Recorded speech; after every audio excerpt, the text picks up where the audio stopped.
3 sounds for beatboxing: P, T, and K. P is the bass, or the kick. T is the hi-hat, and K is the snare. You put them together, P, T, K.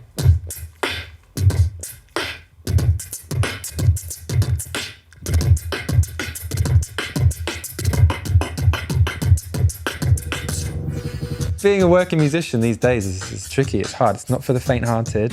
People will try it on with you and you have to be very thick-skinned about it. It takes a lot of energy, a lot of stamina. My setup, it was a mess. From an audio perspective and from a workflow perspective, it was stressful. That's why I decided to learn how to make software, you know, and hack things so that they do what I wanted them to do. I mean, the computer is doing everything, it's the workhorse. Working with Bjork was probably the single most inspiring collaboration I've ever done, just in terms of the way it made me view myself as a musician and the amount of ambition it gave me to go out into the world and be like her.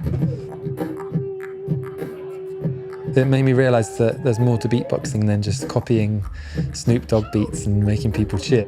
With young people, they're always asking me, like, how do I break it? How do I get into it? And it's like, you will have to basically give your life to this. So as long as you're prepared for that, then great. But if you have any doubt about whether you really want to do this, it might not be for you.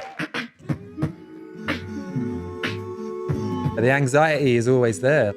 It's taken me a long time to get used to it and to be able to manage it and accept that it's normal to be worried, it's normal to have nerves, and like they actually will push you forward and drive you on. The traditional music industry collapsed.